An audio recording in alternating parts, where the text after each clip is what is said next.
لله رب العالمين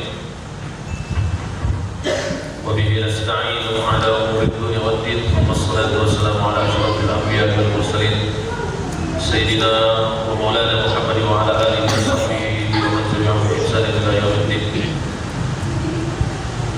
اللهم صل على سيدنا محمد وعلى آل سيدنا محمد. أعوذ بالله من الشيطان الرجيم. وقال المؤلف رحمه الله تعالى ونفعنا به وعلومه في الدارين آمين. وعليك يا أخي بإصلاح النية وإخلاصها وتفقدها والتفكر فيها قبل الدخول في العمل فإنها أساس العمل والأعمال تابعة لها حسنا وقبحا وصحة وفسادا. وكما قال رسول الله صلى الله عليه وعلى آله وسلم إنما الأعمال بالنيات وإنما لكل امرئ ما نوى. فعليك أن لا تقول قولا ولا تعمل عملا ولا تحزن على أمر إلا وتكون نيتك بذلك التقرب إلى الله وابتغاء الثواب الله الذي رد به سبحانه على الأمر المناوي من باب المنة والفضل. Shadaqallahul Azim. Kita masuk kepada kajian tasawuf kita, bagian daripada membahas tentang niat. Niat ini perlu kita pahami masing-masing di antara kita, terutama bagi kita yang terus istiqomah di dalam ibadah, termasuk ibadah menghadiri majelis ilmu. Karena banyak orang-orang yang gugur di dalam ritual-ritual ibadah, artinya belum mencapai keistiqomahan di dalam ibadah dikarenakan penyakitnya adalah masalah niat. Dan niat ini tombak, ujung, bahkan menjadi sebuah pondasi bagi kita kalau kita ingin istiqomah di dalam ibadah. Apapun itu ibadah yang termasuk menghadiri majelis ilmu. Beliau mengatakan, Al-Imam Abdullah bin Alwi bin Muhammad Al-Haddad rahimahullah ta'ala, wa alaika dan hendaklah engkau wahai saudaraku ya akhi bi islahin niyyah, membenah niat kita. Kita ini kadang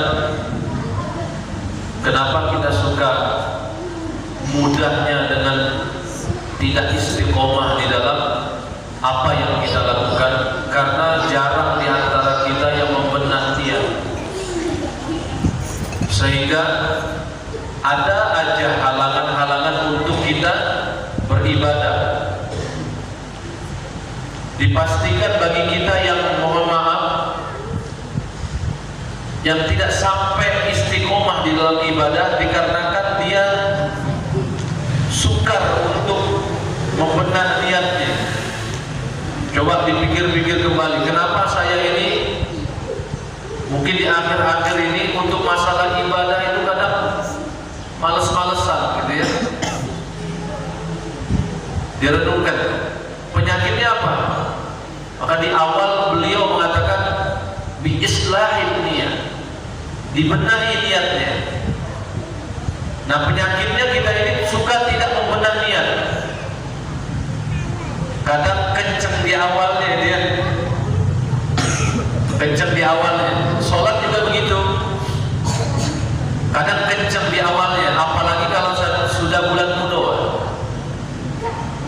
Kalau bulan mudo itu pasti kenceng, kalau apapun aktivitas kenceng semua. Karena lagi mendapatkan nikmat, padahal nikmatnya tidak seberapa itu. Gitu ya? Kita ini kadang mengukur nikmat dengan uang, dan munafik masalah itu.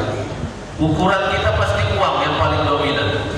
Ketahuilah wahai saudaraku, orang-orang yang sudah level keimanannya tinggi, uang itu sebagai mainan saja. Bukan hanya uang, pernak-pernik yang ada di dunia ini dianggap mainan saja. Memang mainan. Karena Allah nyatakan dunia itu ibarat la'ibu wa lahun, permainan, senda gurau, tempat bermain itu saja. Jadi kita ini hidup di dunia sedang bermain-main, Bapak Ibu. Karena tempat yang sebenarnya tidak ada main-main lagi nanti di akhirat. Di situ kita semuanya akan dihisab. Yang pertama kali yang akan dihisab adalah masalah ibadah. Makanya jangan main-main urusan ibadah ini.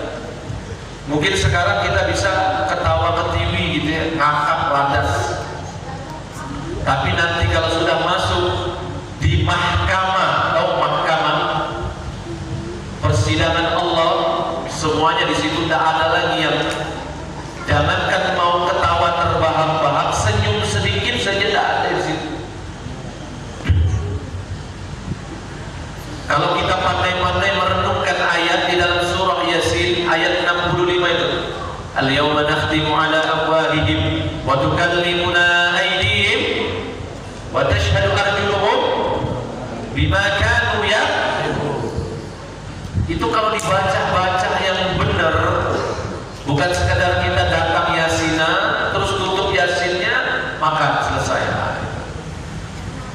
Itu kalau mentok di ayat itu 65, orang pasti akan mikir, orang yang punya teguh keimanannya, dia ketika baca ayat ke-65 itu tidak akan macam-macam lagi, Pak. Karena pada hari ini nanti di pada mahsyar kita semuanya akan dikumpulkan di hadapan Allah Subhanahu wa taala. Tidak ada yang salah satu di antara kita, tidak ada di antara kita yang berani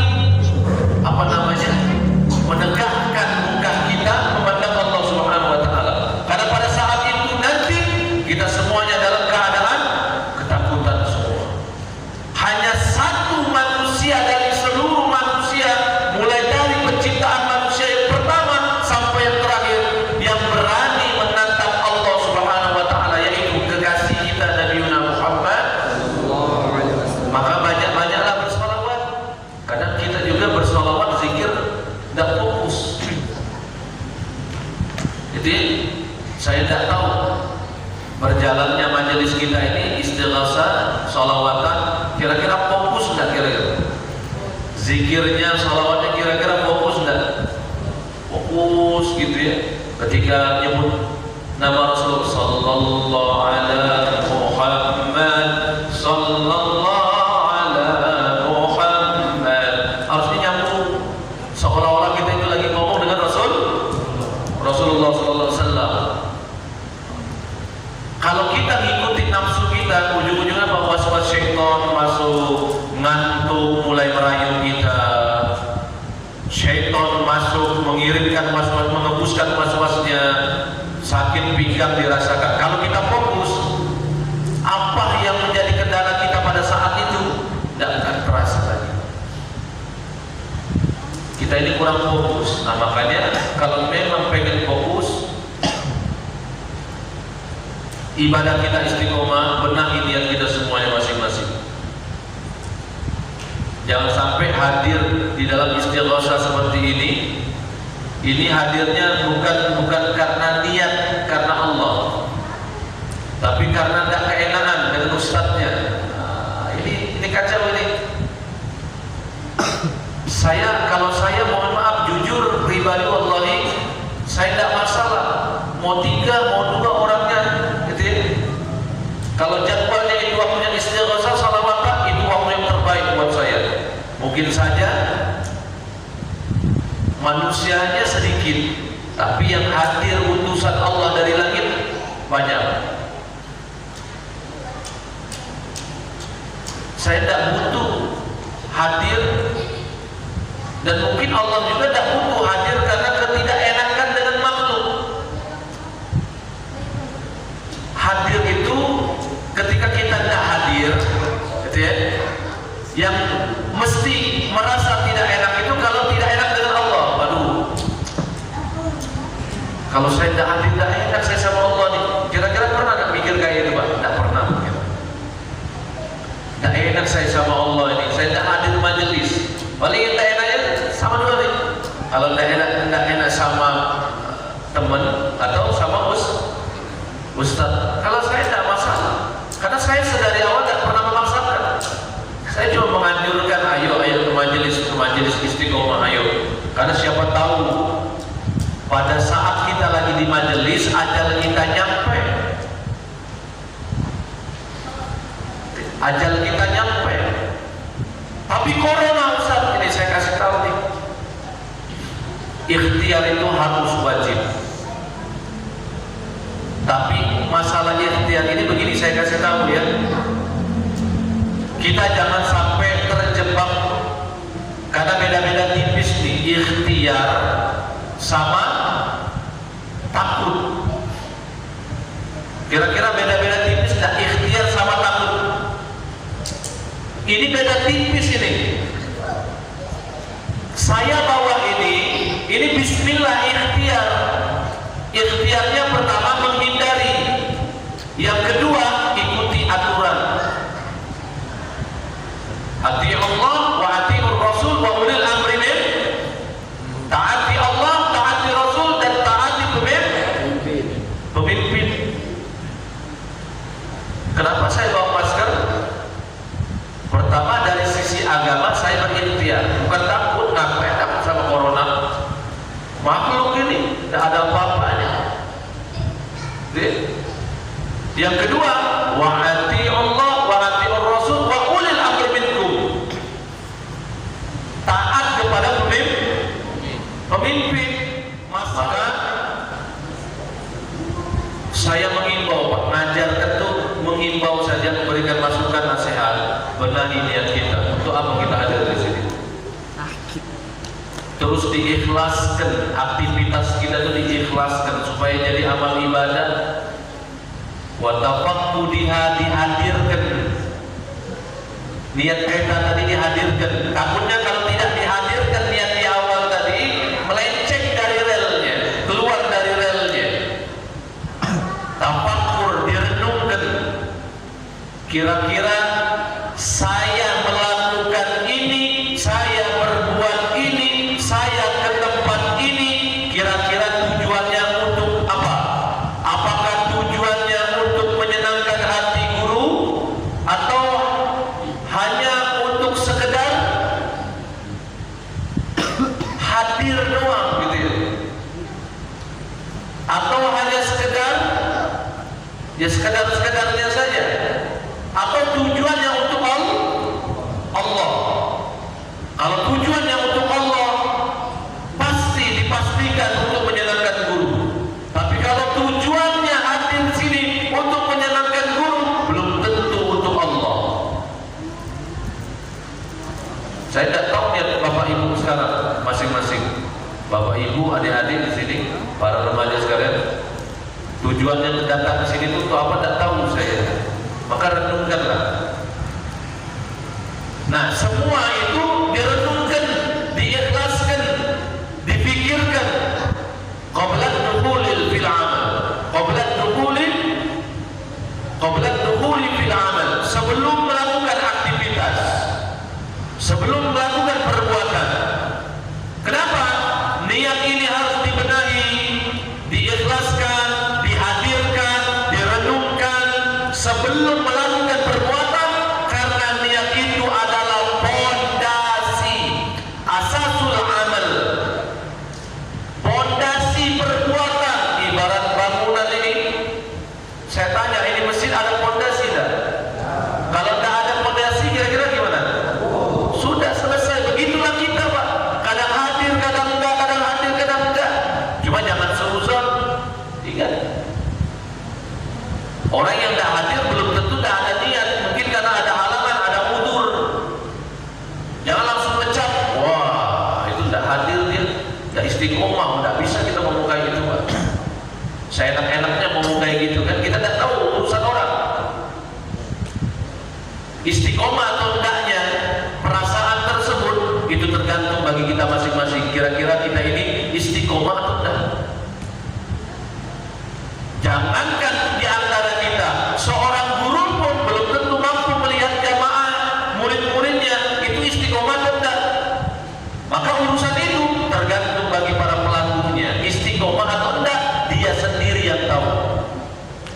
Dia sendiri yang tahu. Cukup kita mendoakan bagi orang-orang, saudara-saudara kita, jamaah-jamaah yang mungkin lagi ada halangan, mudah-mudahan di bulan yang akan datang hadir kembali di dalam majelis seperti ini. Dengan catatan benar niatnya, ikhlaskan niatnya, hadirkan niatnya selalu, renungkan niatnya sebelum melakukan perbuatan. Kenapa? Karena niat adalah pondasi. Niat itu mengikuti, Pak, mengikuti perbuatan.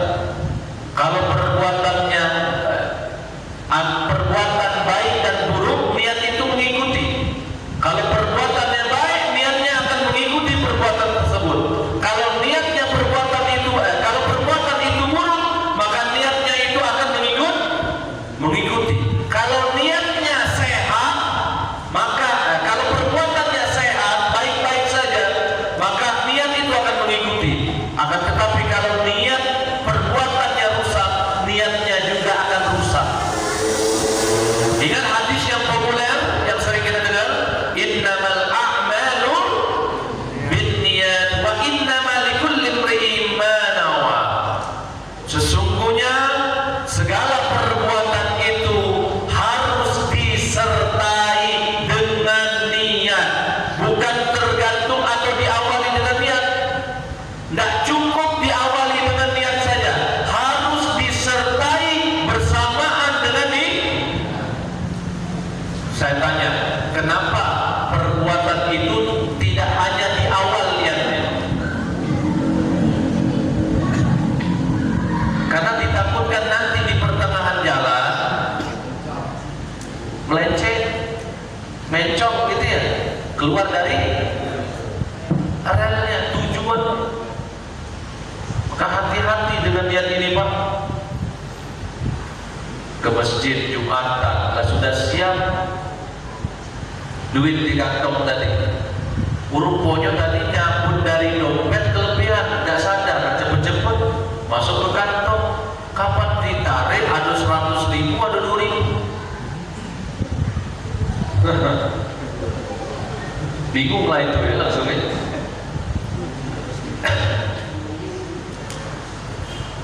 Atau sebaliknya begini, ada orang yang lewat belakang melalui pengurus pakai amplop 1 juta. Ini Pak Haji, ini buat ada namanya, buat hamba Allah. Pengumuman sumbangan infak sedekah dari hamba Allah. Omong kawannya di sebelah, hamba Allah itu aku.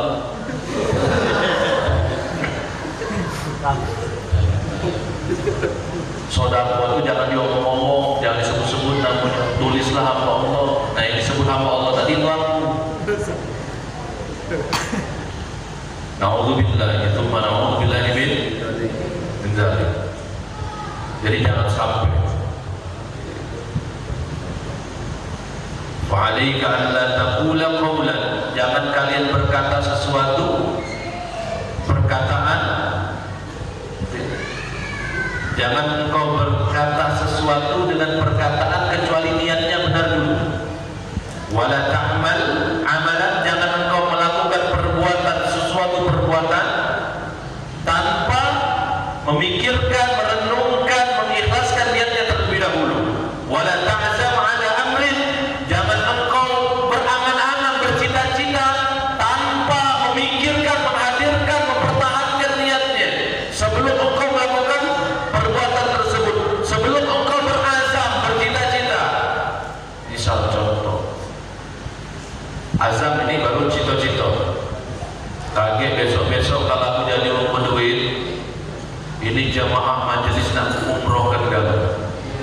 Niatnya bagus ini, tapi karena niatnya cuma di awal, berdentung duit itu datang 5 miliar. Ya. Pak Tono dapat 5 miliar, berdentung niat di awal tadi nak umroh ke kalau jamaah di sini, berdentung 5 miliar datang. Kira-kira mana kira-kira?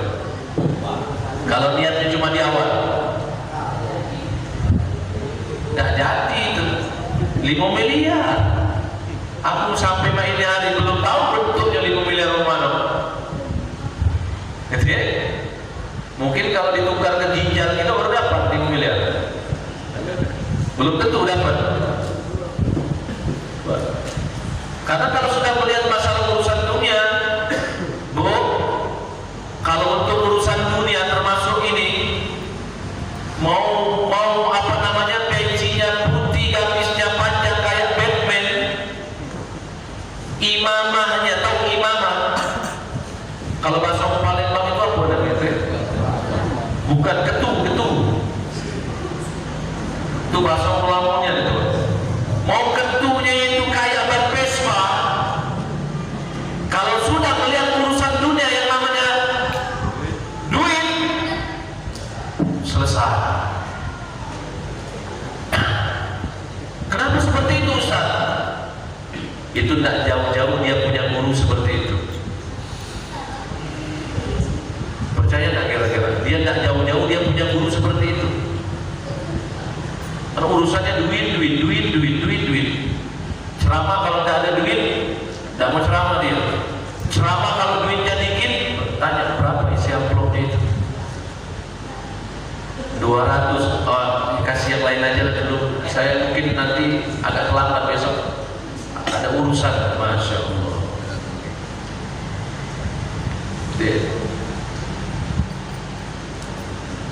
Saya belum nemu aja itu di Palembang ini. Cuma kalau di Jabodetabek itu sudah lumrah, Pak. Berapa? Sebatang. Boleh nanti dipikirkan. Tapi kalau berapa? 2,5. Nanti saya pikirkan lagi itu panjang-panjang. Hati-hati. Apalagi mohon maaf banyak ustaz-ustaz karbitan sekarang ini. Mohon maaf Pak, banyak ustaz-ustaz karbitan sekarang ini. Saya tidak ngata-ngatin, tidak. Harus ditegaskan itu. Kita perlu hargai seseorang, namun kalau untuk berbicara masalah agama, ini tidak main-main. Saya tidak mau ambil ilmu agama dari orang sembarangan, wallahi Pak. Demi Allah, saya tidak mau. Saya kalau mau ambil ilmu agama dari seseorang, saya perhatikan pertama kualitas keilmuannya, kualitas akhlaknya dia. Kira-kira akhlaknya dia itu sinkron tak dengan ilmu yang dia sampaikan. Terus kefasihan dia di dalam menyampaikan ilmu agama ini. Terus dia tidak akan mungkin tidak bisa baca kitab-kitabnya para ulama. Hati-hati sekarang ini. Ini baru hijrah sedikit mau jadi ulama, mau jadi kiai. Hati-hati. Dakwah wajib. Bedakan dakwah dengan orang yang ahli agama. Orang yang ahli agama dia harus belajar rajin-rajin dulu, baru dia bisa memberikan fatwa. Tapi kalau seorang dai, semuanya dai nih. Dai itu mengajar. Semuanya boleh jadi dai. Cuma secukupnya saja. Jangan sampai ke ranah hukum, fatwa, hukum-hukum syariat yang dibahas. Hati-hati. Kalau ditanya orang apa hukumnya, jawab tidak tahu. Saya bukan seorang pemberi fatwa atau muballigh. Saya seorang dai. Beda, dai muballigh beda.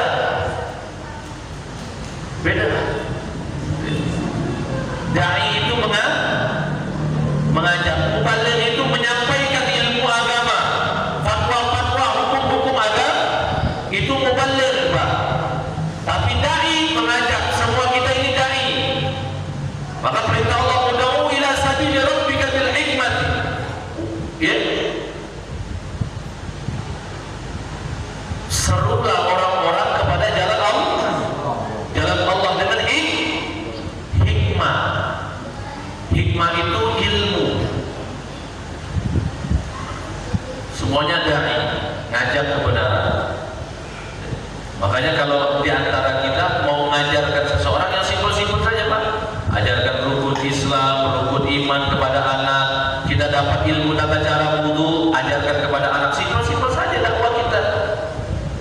gitu ya? Kewajiban kita apa itu? Tidak usah jauh-jauh dakwah itu. Orang-orang yang ada di sekitar kita, di dalam rumah tangga kita, tidak usah jauh-jauh. Melanglang buana kemana-mana dakwah, berminggu-minggu, berpuluh-puluh hari, berbulan-bulan, tinggalkan anak istri.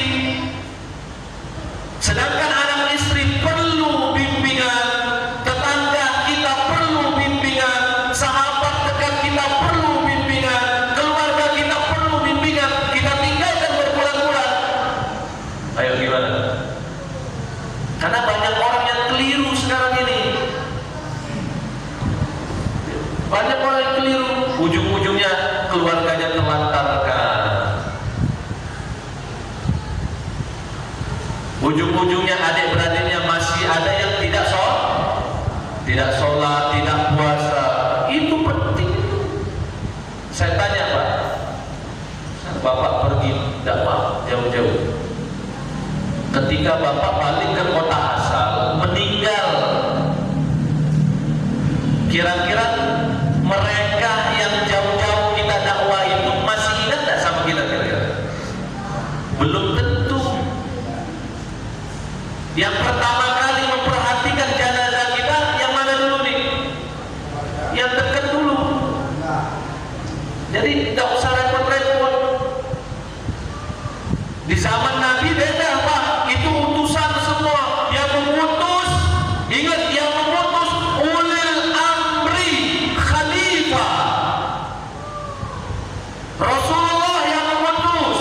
Setelahnya ada khalifah, khulafaur rasyidin. Ada Sayyidina Abu Bakar yang memerintah, ada Sayyidina Umar bin Khattab yang memerintah, ada Sayyidina Utsman bin Affan yang memerintah, ada Sayyidina Ali bin Abi Thalib yang memerintah. Itu perintah. Ingat Pak, siapa yang memerintahnya?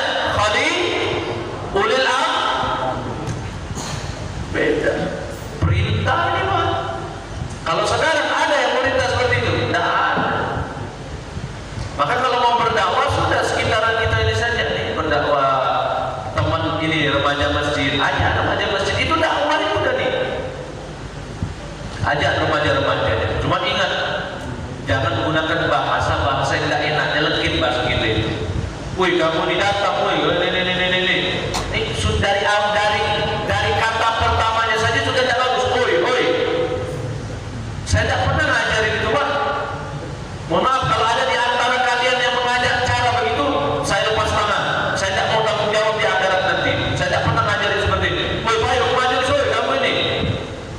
Kati otak nih yang kamu ini. Ngajak orang untuk beribadah, tapi mulutnya kayak dia iblis.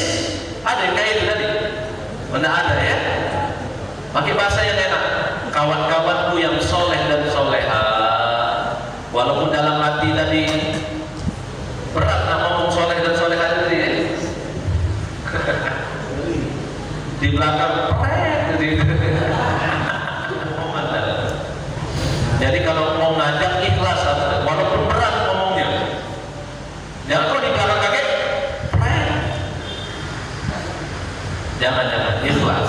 Siapa tahu ikhlas ini jadi hidayah. Kawan-kawan yang soleh dan soleha yang kami hormati, mudah-mudahan dirahmati Allah. Ayo kawan-kawan, saudara-saudara, dulu-duluku, ayo kita ke majelis yuk. Kapan lagi? Mumpung kita masih muda belajar agama. Ajak bapak-bapak ini, bapak-bapak ayahandaku. Pernah panggil ayahandaku? Ini dah, dengan orang tua kadang mohon maaf, dengan orang yang lebih tua dari kita enggak. Ini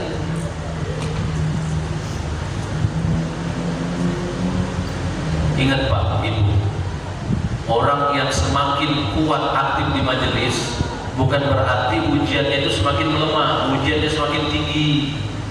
Nanti diuji dengan anaknya, diuji dengan suaminya, diuji dengan istrinya, diuji dengan ekonominya. Jangan senang kalian, orang yang rajin ibadah diuji lebih berat lagi. Kalau diuji dengan suami, istri, anak tidak terlalu Pak. Kalau diuji dengan dengan urusan ekonomi, ini kadang gawat. Karena urusannya dengan perut. Ini urusannya dengan hati-hati. Mudah-mudahan apa yang saya sampaikan ini berkenaan dengan niat bisa menjadi renungan bagi kita. Ya, saya harapkan bapak-bapak, ibu-ibu terus istiqomah apapun yang akan menguji diri kita yang datangnya dari Allah Subhanahu wa taala. Ingat, ujian itu tidak bertahan lama. Semuanya akan berakhir, berlalu, selesai. Tidak akan yang ada yang abadi di dunia ini. Termasuk ujian, musibah dan bencana, semuanya akan berakhir. Jadi jangan takut. Kenapa mesti takut? Ada Allah. Ada Allah.